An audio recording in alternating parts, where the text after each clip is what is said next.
Bhakti Vasudeva Swami Papa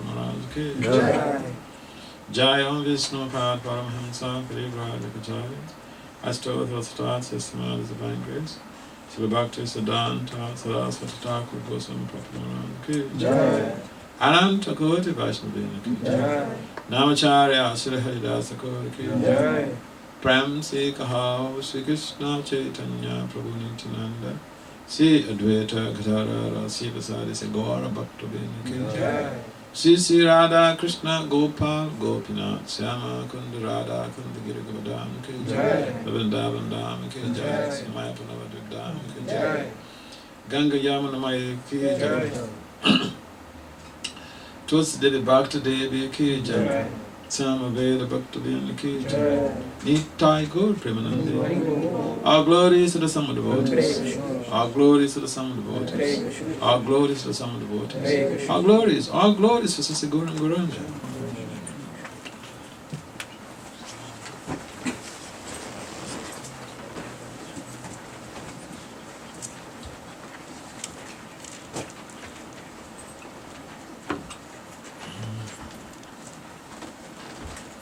Om Namo Bhagavate Vasudevaya. Om Namo Bhagavate Vasudevaya.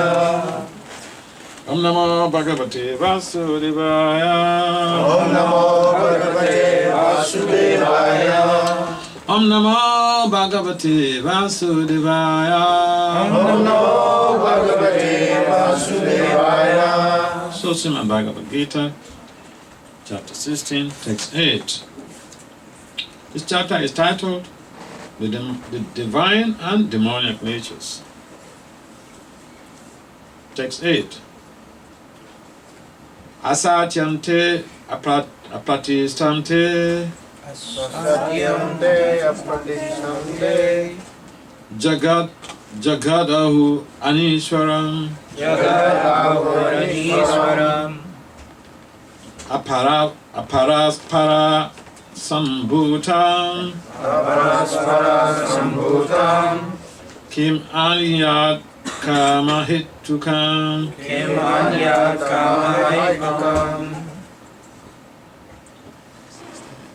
Asatyam apratistante Asatyam apratistante Jagadahu Anishwaram Jagadahu Anishwaram Aparaspara Sambhutam Aparaspara Sambhutam Kim Anyat Kama Hetukam Kim Anyat Kamahitukam Asatyam Apratishtamte Asatyam apratishtamte Jagat Ahu Anishwaram Jagat Ahu Anishwaram Aparaspara Sambhutam Aparaspara Sambhutam Kim Anyat Kamahetukam. Kim Anyat Kamahetukam. Just one thing here. The very last compound word here is Kama Hetukam. Now, the Sanskrit pronunciation is traditionally different from English pronunciation. So when you find a word, and if you stay in India for long, you observe this in Indian temples. They're very particular. For us, I mean, it doesn't really matter, but people criticize us. People from the Orient, they criticize us. And so little things we can learn, we should actually try to bridge that gap. So like here you have H-A-I, which traditionally in English means high. But the H-A-I is pronounced, A-I is pronounced he. So that's just some technical stuff there. I tried to study, I tried to learn some Sanskrit when we joined the movement initially, but you know, services and other stuff, they don't think. But if you stay in India, you see the meticulous nature of the pronunciation stuff. So, word for word translate. Oh, can someone try the Sanskrit? Yeah, sorry. Asatyam aparastitamte Asatyam apratishtamte Jagat Ahu Anishwaram Jagat Ahu Anishwaram Aparaspara Sambhutam Aparaspara Sambhutam Kim Anyat Kamahetukam Kim Anyat Kamahetukam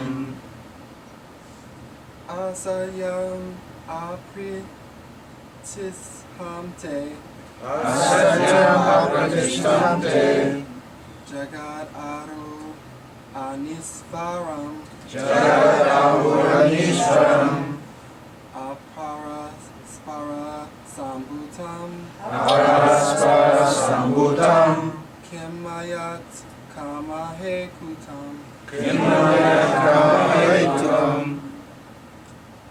Anyone else? Males?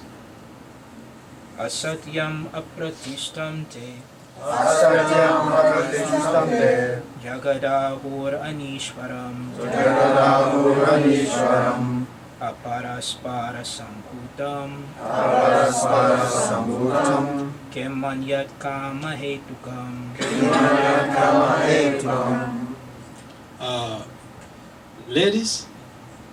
Asatyam apratishtamte Asatyam apratishtamte Jagatahur Anishwaram Jagat Ahu Anishwaram Aparaspara Sambhutam Aparaspara Sambhutam Kimanyat Kamahetukam Kim Anyat Kamahetukam. Anyone else, ladies? Asatyam apratishtamte Asatyam apratishtamte Jagadahur Anishwaram Jagat Ahu Anishwaram Aparaspara Sambhutam Aparaspara Sambhutam Kimanyat Kamahekutam. Kim Anyat Kamahetukam. Any more ladies? Make it 3 so that it matches up with the men. Asatyam apratishtamte Asatyam apratishtamte Jagatahur Anishwaram Jagat Ahu Anishwaram Aparaspara Sambhutam Aparaspara Sambhutam Kimanyat Kamahetukam Kim Anyat Kamahetukam. Also, okay, so word for word translation. Asatyam, Asatyam unreal. unreal Apratishtam, Apratishtam without foundation. without foundation Te, Te de, De Jagat, Jagat the cosmic manifestation. The cosmic manifestation. Ahu, Ahu se, Se Anishwaram, Anishwaram with no controller. with no controller Aparaspara, Aparaspara without cause. without cause Sambhutam, Sambhutam arisen. arisen Kim Amyat. Kimanyat. There is no other cause. There is no cause. Karma, hate to come, Karma hate to come is due to lust only. is due to lust only. So, we make one request. You have your phone. Put your phone on plane mode, so that we don't experience the distractions. Just like if you're in the law court, if your phone rings, hey, what happens? The lawyer is here. Yeah. If your phone rings in the law court, the judge is sitting The there. judge gets really pissed. Huh? The judge gets very angry. Yeah. So in some cases, they will get officer to issue you, a contempt of court. Yeah. It's like you make noise in the court. You make noise in the court unnecessarily. You talk even to your neighbor unnecessarily. You could be issued with contempt of court. And this is the supreme. This is what they call a universal court. Krishna's universal court. Yeah. So, yeah, we should try to relate what we are doing to broader concept of broader society.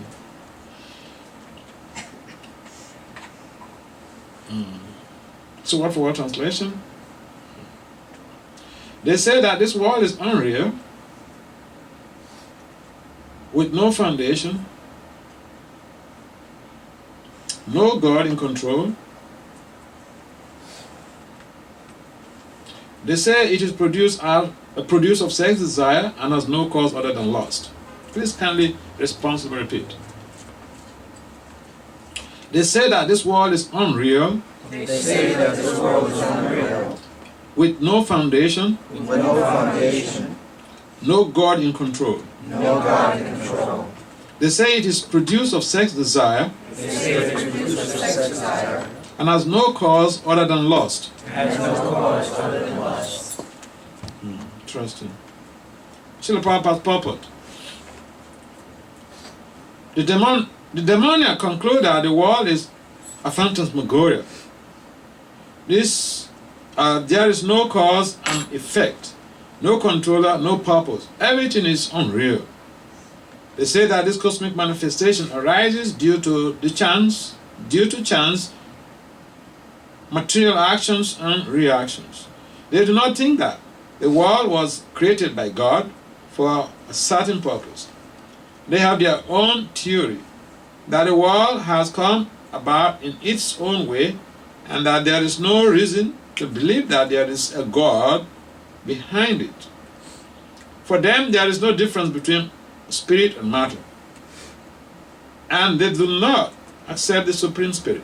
Everything is matter only, and the whole cosmos is supposed to be a mass of ignorance.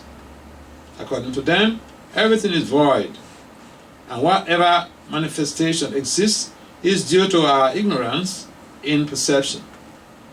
They take it for granted that our manifestation of diversity is a display of ignorance. Just as the dream, we may create, just like in a dream, we may create so many things which actually have no existence. Then, when we are awake, we shall see that everything is simply a dream. But factually, although the demons say that life is a dream, they are very expert in enjoying this dream. And so instead of acquiring knowledge, they become more and more implicated in their dreamland. They conclude that as a child is simply the result of sexual intercourse between man and woman. This world is born without any soul. For them, it is only a combination of matter that has produced the living entities, and there is no question of the existence of the soul. As many living creatures come out from perspiration and from a dead body without any cause, the whole living world has come out of the material combinations of the cosmic manifestation. Therefore, material nature is the cause of this cosmic, of this manifestation, and there is no other cause. They do not believe in the words of Krishna in the Bhagavad-gita. Maya dakshena prakriti suyate charachara. Under my direction, the whole material world is moving. In other words, among the demons, there is no perfect knowledge of the creation of the world. Every one of them has some particular theory of his own. According to them, one interpretation of the scriptures is as good as another, for they do not believe in standard understanding of the scriptural injunctions. Gyana Timiranasya, Gyana Jana Salakaya, Sakshuru Meta, Jana Tasmai, Say Guru Vedamha. Suchetam Manobistam, Sapitam Gena Bhutali, Swayam Rupam Kadamaya, Dadati Swa Padantika. Vancha Kalpatari Vyacha, Kripasundubia Evacha, Patitanam, Pavan Bio, Vaishnavi Bio, Namo Namaha. Namo Vishnu Padaya Krishna Pistaya Bhutale Srimati Bhakti Vedanta Swami Itinamani. Namaste Saraswati Deve Gauravani Pacharine Nivisista Swanyabadi Pachatya Desatari. Jaya Sri Krishna Chaitanya Prabhu Nityananda Sri Advaita Gadara Rasa Sari Gaur Bhaktivinda. Hare Krishna, Krishna Krishna, Hare Hare. Hare Rama, Rama, Hare Hare. So again, welcome to 26th Avenue, the Matchless Gate. This is the very first temple of Srila Prabhupada in the Western world. And I always mention this is a very auspicious surrounding, a very special theater, very special holy place. And only those who have inner vision can really see the potency of this place. So when we come here, we should feel very blessed. Prabhupada held his lectures here. And wherever a pure devotee steps, that place becomes a theater. And wherever Krishna's pastimes have been discussed by the devotees, Krishna is automatically there. So, even right from the time that Prabhupada was here in the 1960s, Krishna has descended and is still here in this place because there has been continuous assembly of devotees here and continuous discussions on Lord Krishna's pastimes, specifically the philosophy of the Bhagavad-gita. So in this text, the focus is on what are traditionally referred to as phenomenological mindset in the academy, because we don't really call people demons. We don't call people demons in the academy, because that looks like you're too, what would I say? You're just too vicious, or you're segregating, you're judgmental, and all this stuff. But the same word, it means the same thing. Phenomenological mindset, it means the same thing. Demoniac mindset, demoniac mentality, demon. And when you use the word phenomenological mindset, I have my current publication in the Journal of Money Laundry Control, published by Emerald, a peer-reviewed journal, and that is a financial journal. But I spoke on I spoke on demoniac mentality being one of the causes of stealing by top shots with your pen and your brain. Robbery by top shots with your pen and your brain. And the scholars, if you talk them about religion, they won't let you. They won't let you in at the office. Okay? But it's the same thing, the same concept that Krishna presented in Gita, the same stuff. It's just that how to use the management and financial jargons, and then the same thing, because I gave even the story of Hiranyakasipu. in that very paper, they publish it. Because I use their jargons.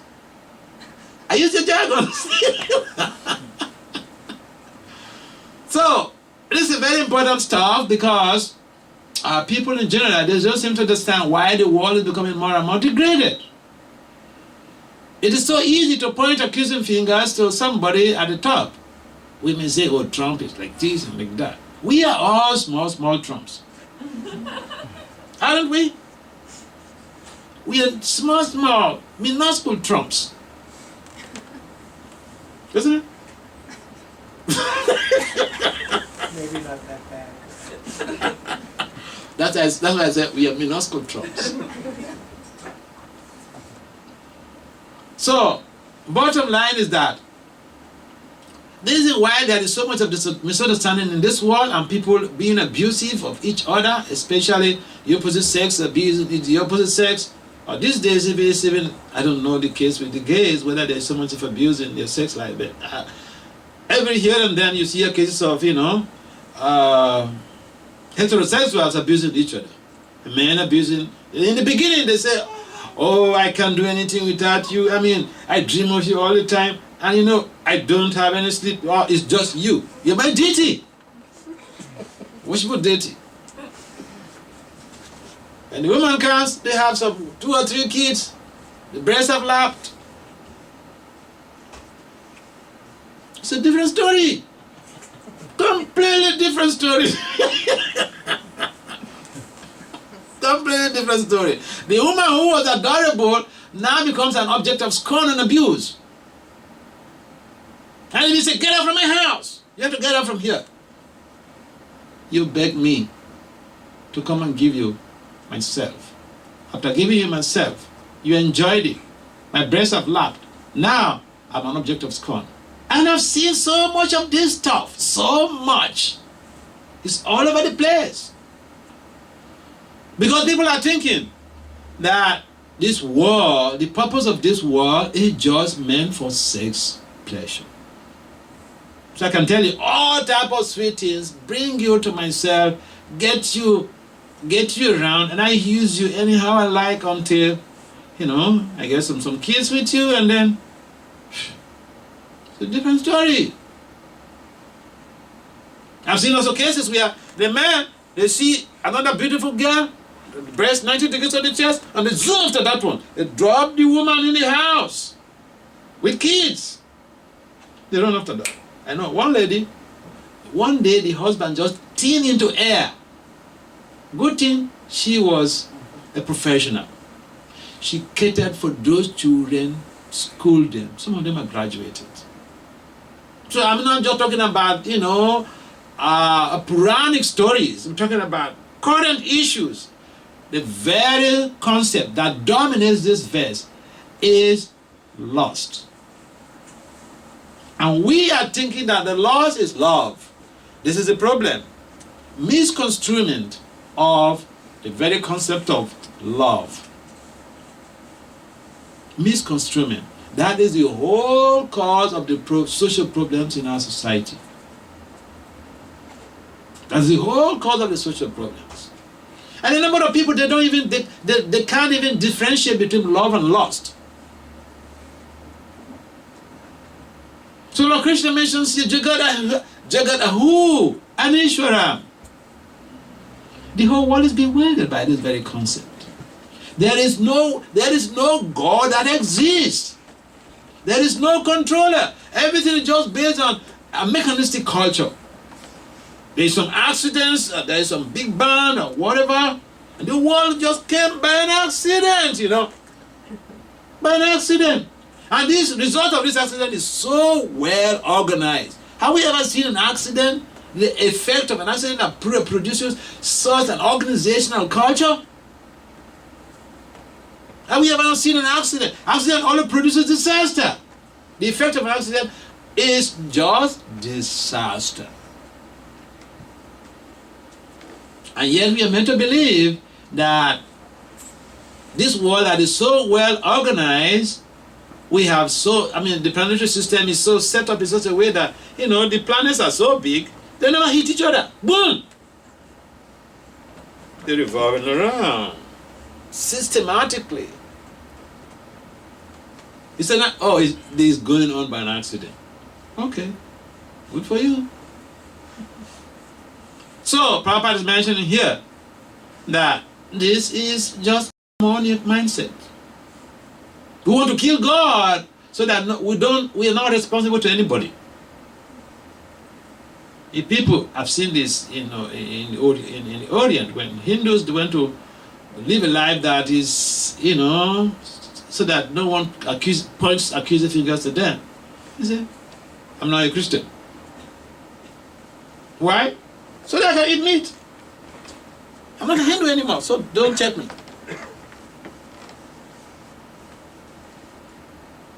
So, it's just the part of the defense mechanism.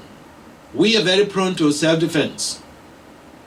Even a child, before you say something, he said, Mommy, I didn't do it.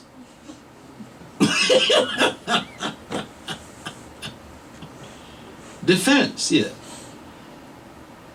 So we want to protect our enjoyment propensity. And so we use this facade that the world is coming from nowhere, nothing is behind, nothing is in control, there is no God. So if there's no God, we push God out of the circle, so we become the God.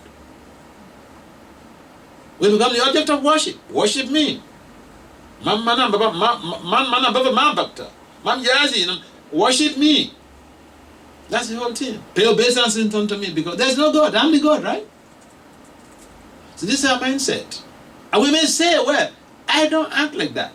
But by our behavior, we want to be worshipped. We want to be worshipped. You may say, well, in my religious tradition, in the ashram, we don't know. No. I've lived in this connection for decades. And in the morning, if you don't even pay obeisance to some people, it's like, hi, you don't know me, senior. Come on, pay obeisance is there. We have seen this. Isn't it true? Because she lived in the ashram, so that it doesn't seem as if, oh, this family is crazy. It criticizes people. So this mindset is not helping us. We criticize the demons, so-called demons. No one is born with some, flag in his head and say, demon. Demon is a mindset. To be demoniac is just a mindset. We want to enjoy the resources of material nature without recognizing that these resources should be used for the enjoyment of the Krishna. That's the demoniac mindset. We want to make all of the best foods for ourselves without offering them to Krishna.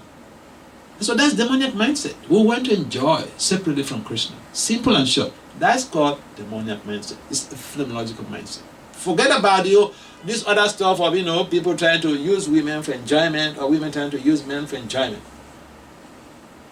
A basic fundamental thing. We want to enjoy separately from Krishna. Each time we do something, I want to enjoy that separately from Krishna, we are overwhelmed by phenomenological mindset, or what Krishna will call a demoniac mindset. So, it's good to know that this type of mindset exists, and therefore Prabhupada is mentioning here their major concern. They have a conviction that this world is unreal. Not that this world is temporary, unreal. Unreal means you do whatever you like. No one is going to check you. Do whatever you like, and there are no checks and balances. There are no rules. There are no laws. There is nothing like, a cosmic justice. Whatever you do, if you don't get caught, you're lucky. You're free. But the point remains that this is not true. They say this world has no foundation, and there is no God in control. And sometimes, people fail to understand that the very concept of God is something that is inherent in each and every one of us. I remember when I was a kid, and this Apollo 11 or something like that, they went for the moon, for the exploration, and there was some problem. These people claim that there is no God, there is no controller, there is no foundation. But when they were in trouble, they told the people on earth that you should pray for us, we're in trouble. Yeah.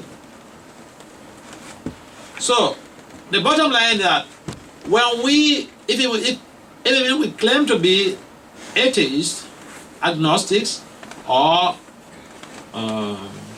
absolute demons,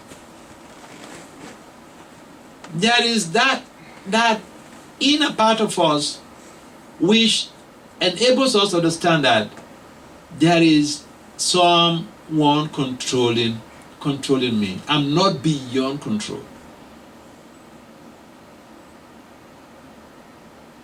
Because there are certain things we want to do, and we're not just able to do it. And there are certain things that we don't want to do, and we are forced to do it. Like, okay, I say, I don't want to sleep. I don't want to sleep till, for the next 3-4 days, I don't want to sleep. I just want to walk. I've got a lot of job to do, a lot of research to do, no sleeping. Good. But you'll be forced to sleep. You sit on the chair and then you sleep off. Who is controlling you?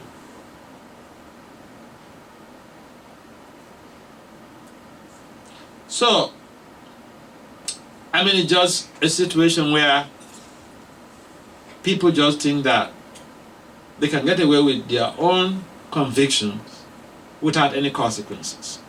It's like a reckless approach to life. Completely reckless. But then, the point remains that these propositions are very, very doubtful. They can prove it. It's like someone makes a generalization. I send my report to someone, and of course I'm not supposed to even send it to the person, but out of respect, okay? Just honor. Because a person is not in a position, he cannot understand. It's like you take someone who does not have understanding of medicine, or who doesn't have an understanding of microbiology, and then you invite him to a microbiological conference. All that you're talking is just rubbish to him. Well, yeah? So then, when I sent this journal publication to this person, he wrote back to say, "Oh, you know the things more than myself when we surround this environment, this and this, blah blah blah." And he asked me some type of funny questions, and then I was just thinking that, oh, I made a great mistake, but it's also good that he got exposed. And then he makes the generalization that as far as I know, his country, nobody is going to change. It's like, saying, this is their nature, and no one is going to change. What? It's like you're saying, someone is saying, well, I'm from Guyana, and all Guyanese are like this. Have you studied all Guyanese? That's a generalized statement. It's a sweeping generalization. Therefore, this very whole idea that the world there is no control. Everything is unreal, and there is no cause other than loss. It's just a fallacy. It cannot be substantiated with any data, any evidence. And once a statement cannot be substantiated with any evidence or data, then it becomes an assumption. Assumption may hold in some communities, in the academy, in higher circles. Assumption has no basis. You make a generalized statement. So these so-called demons, they're making a generalized statement. But where is the proof? When you say the world was, it was just manifested through an accident.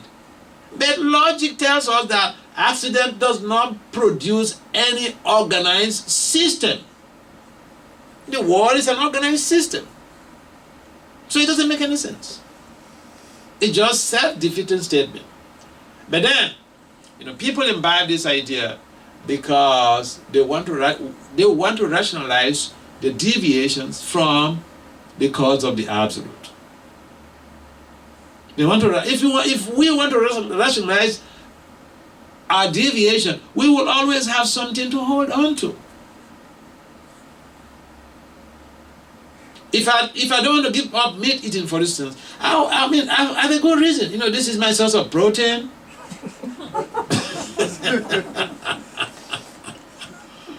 What am I going to do if I don't eat meat? Where's my source of protein? Huh? I remember,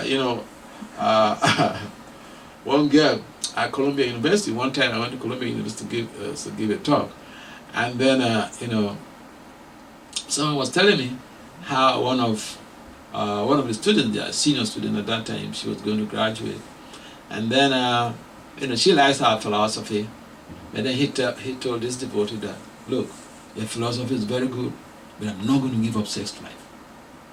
So the devotee said, we're not saying you should give up sex life, just regulate it. So the fear is that I won't give up my lust. But lust, no one can give it up. It can only be transformed into love for God, into love for humanity, by some definitive process. And that process is devotional service. But we won't just try to deny everything, that the world is unreal. We could also say our bodies are unreal, because the bodies are they are products of material nature.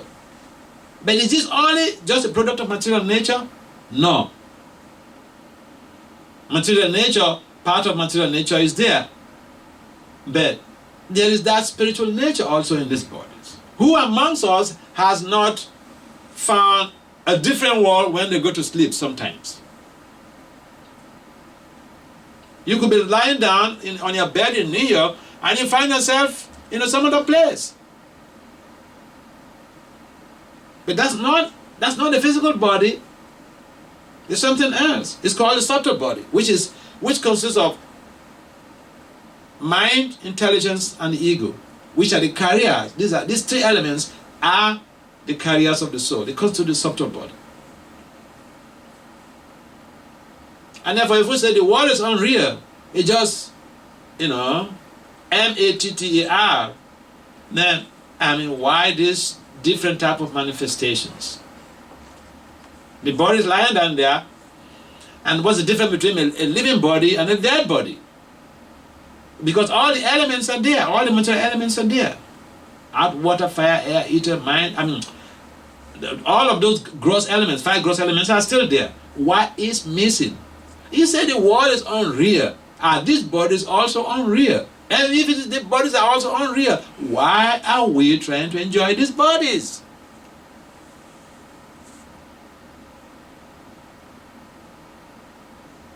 Does it make any sense? So this argument of the so-called demons does not hold. It's like someone asked you to go and fetch some water from the stream with a basket. How much water are you going to bring from the stream with a basket? Except you're a mystic. So, bottom line is that this whole argument by the so-called, I say so-called demons because, they just propose this type of ideas without any backup. They can't buttress these ideas with logic and experimentation. If logic fails, then what else is going to hold there? And so we're not talking about even the scriptures, what the authorities have said. Every machine that we procure from the mall comes with what? A manual. If you don't, sometimes we go to start using the machine and it fails. Then we go to the manual and start reading the manual. Is that correct? It happens because we are in a hurry to use it, and then it doesn't work. Then we go back to the manual and start to read it. In a similar way, we're not going to live perfect, peaceful lives until we really use the manual of this cosmic manifestation. Because we don't know how to use the cosmic manifestation. We don't know how to tap its resources. And therefore we have so many problems in this world. We should go and use the manual of this machine, the cosmic machine. And that manual is the Vedic literature, the Vedic scriptures. And the Vedic scriptures are telling us that, Krishna is mentioning, Maya Dakshena Prakriti Suyate Charachara, that he is the foundation of this very material world.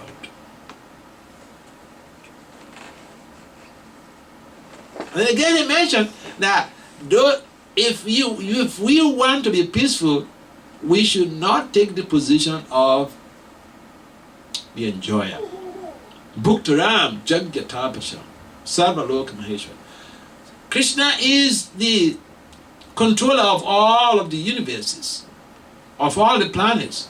He is the object of enjoyment, or is the bona fide authority for which we should give all of our resources. We should actually render service to him. He is the enjoyer and we are the enjoyed. If the hand is feeling that I'm working so hard to feed the mouth, what? No, I'm not going to do that. I just take the food and I will enjoy it by myself.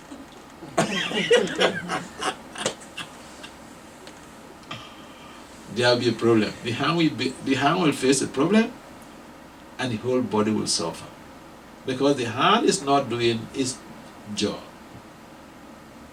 So Krishna mentions in the Gita that it's better to do our duty, even if it's imperfectly done, than to do someone else's duty perfectly.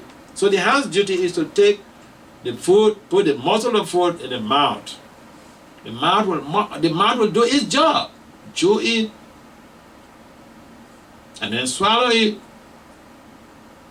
And then the stomach, there's hydrochloric acid there, there's going to be digestion, and then assimilation will go on. And then the whole body is nourished.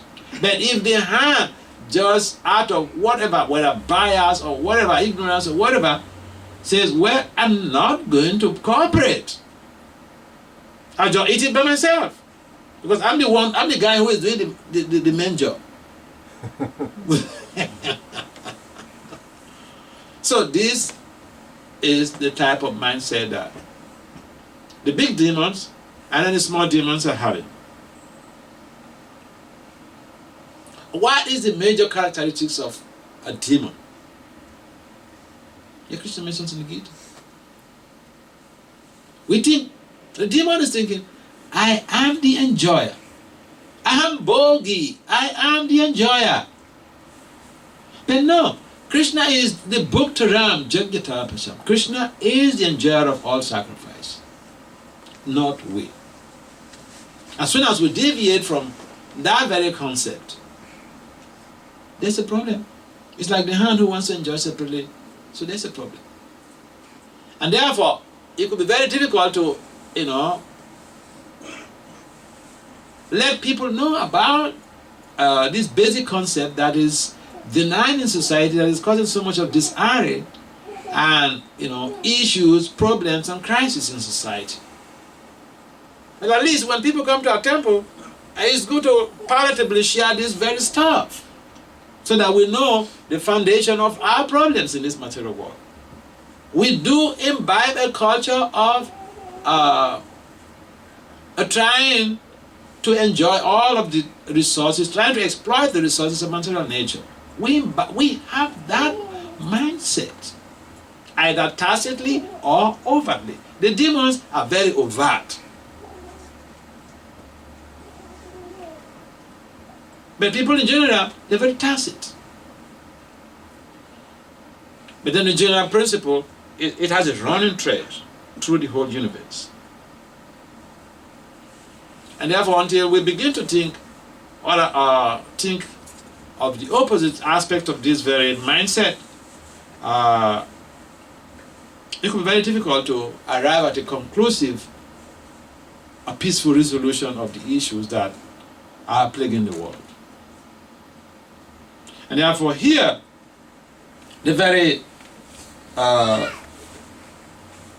this very frame of mind of those who are averse to Krishna consciousness is wrecking the world.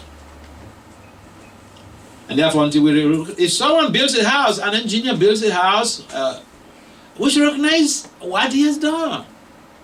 How can come and then say, this building is so nice? It is, it just appeared by itself.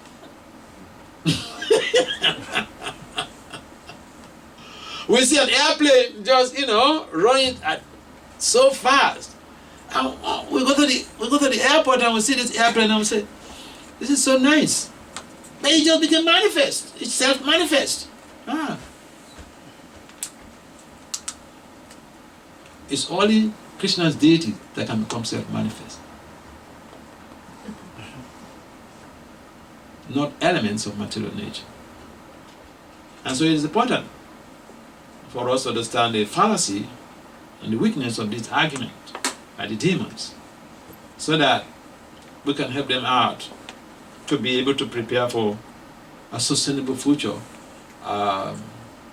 in a world where people are denying the fact that there is foundation, in a world that is based on globalization, where everyone is trying to exploit, or majority of people are trying to exploit the resources of nature without really caring. I mean, a reckless approach to exploitation without really understanding that these things that we are doing will catch up with the reactions.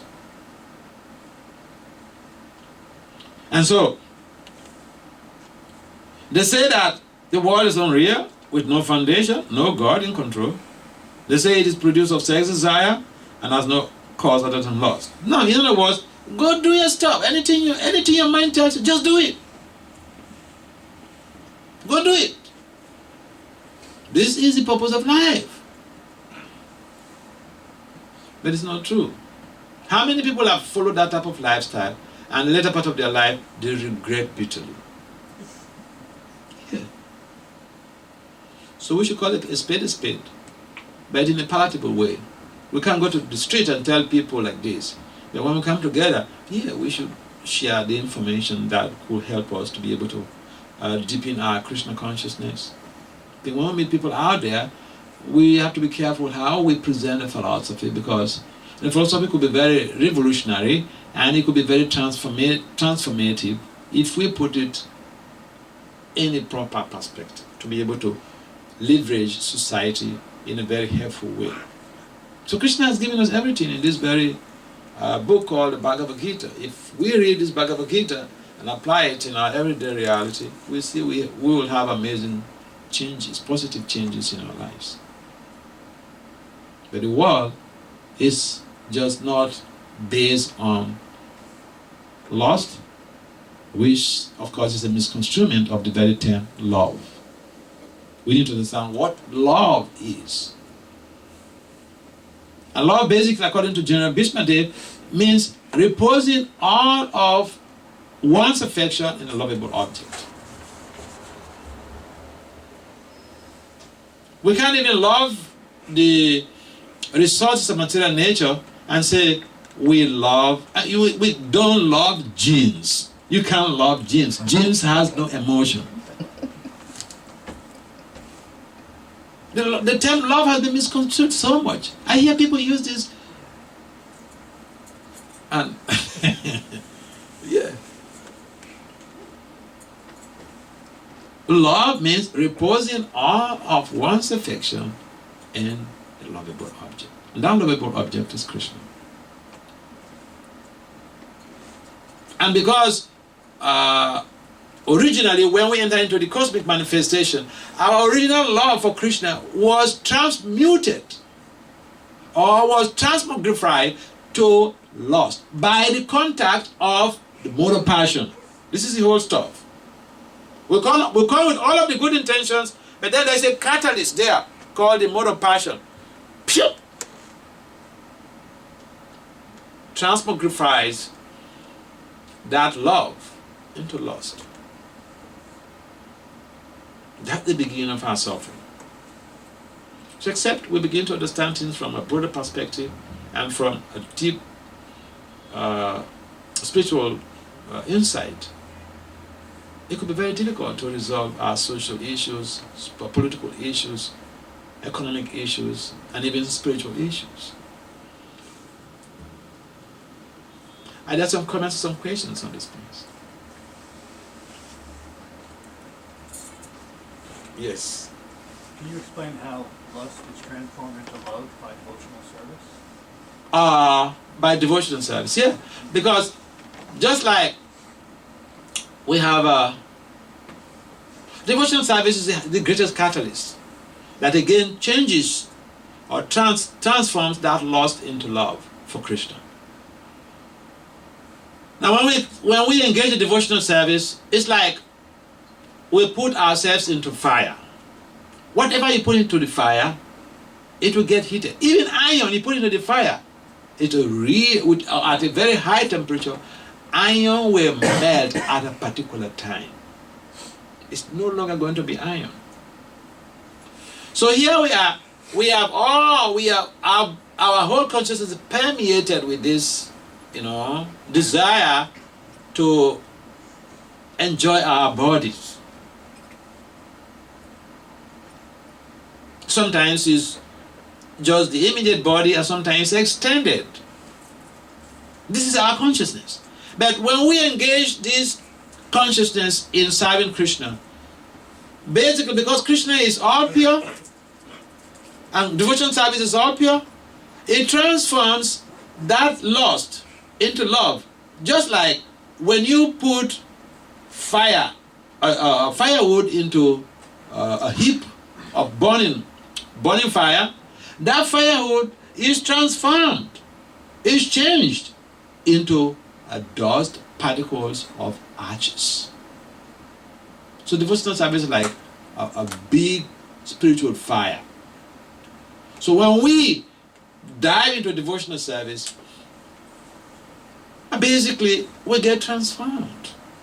And there are so many evidences to that effect. Look at this picture, that one picture there. You see all these young people in the beginning of this place, at the back here. You see, they were all young people. I remember one devotee, he's late now. His story was amazing. Right here in this place, he will come here dead, drugged. He would just lie across the road there. But people will just pass like this. And Prabhupada even himself, when he finishes the class, he will just pass like this. Just by coming. Each time he comes, he just comes to lie down there. Immovable, like a dead log. And just by coming to associate with the devotees, taking prasadam, doing a little bit of service, he became transformed. He became a pure soul. He became one of the greatest writers. He was translating books by the 6 Goswamis. So much work he did. But in the beginning, he was a bomb. A pothead. Right here, this hall, here. There are so many people who changed. They were sex maniacs who came to Prabhupada. Prabhupada even went to one, I don't know whether it was in California or so, where he went to one nudist center. Some devotees took him to one place to go and preach. Nudists in the forest.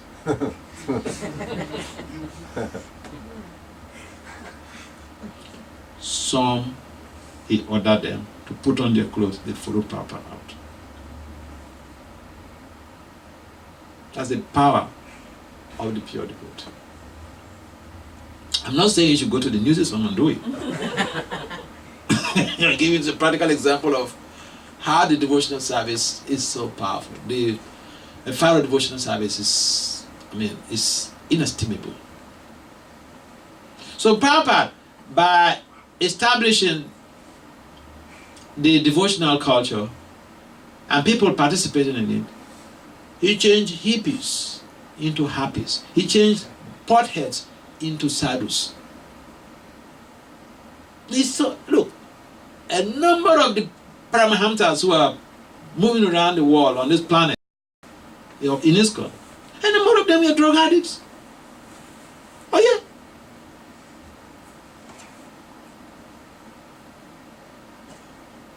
We don't judge people by their past. We judge people, devotional culture, we judge people by their present now. So we see so many people who have the lived experience of that transformation in our movement. You replanting the seed, that very first volume, you see in the beginning the type of people who came to Prabhupada. Oh yeah. And Prabhupada was very smart in dealing with these people. He never gave them any rules. No rules. He didn't tell them, oh, do this, don't do this. No. He just loved them. He will even cut apples and give them personally. Later, some of them realized, what? This old man will come here, we trouble him, and he's even serving us. They started bringing in, some will bring toilet roll, put in the toilet, and just walk out. He connected the people through love. And then some of them really became dedicated servants. So, the effect of that transformation from lust to love, we can find that in our society amongst a number of our senior devotees who are Paramahamsas now, who are gurus. Some of us in the beginning of trying to become devotees, the hesitancy is, what? I'm going to give up sex life? No, I'm not going to be part of these people. What about my boyfriend, my girlfriend? Oh yeah, that fear, that was just that fear, of being denied of your sex pleasure, of your sense enjoyment. Yeah, when you start chanting the japa, at some point in time you become disinterested in sinful activities. The things you enjoy most, you become completely disgusted. Oh yeah. So the idea is, when people come to us, we should not make them feel as if we are superior. This Krishna consciousness, we follow 4 Krishna principles. No illicit sex, no gambling, no meat eating, no intoxication. Did you hear me? That's not how to preach. You're just sending them away. You're sending people away. People should learn how to talk to new people who find their way to our temples. Sometimes we want to just show that we are better than you. This is the rules we are following. The Christian culture is not about rules we are following. So yeah, there's a lot to show, to demonstrate how the lost in the conditioned soul has been transformed into love for Krishna in our devotional culture, in our devotional communities. Any other comments or questions? What's the time? Any other comments or questions? In the absence of any other comments or questions, we would like to, go to the next phase of this program, What do you think? Does it? Up to you. If you have more to say, you're welcome. Yes. So, can you explain more about offering food to Krishna? Because I'm very familiar with saying grace and showing appreciation to the Lord for the food that's been given, because I recognize that the Lord is the provider, and it is just the Lord that is before me. but I don't quite understand the meaning when we say we offer the food to Krishna. Like, what is? What does it take? What is the process? Like, what's the process and why? and like, well, not so much so why, but like The process. like yeah. how we How do you like how do you offer Yeah. food? And It's a very nice question, because when we come to Krishna consciousness, this inquisitiveness helps to build, to expedite our progress. The things we don't know, we ask. We should not feel shy to ask, because we are all learners, and learning is a lifelong process.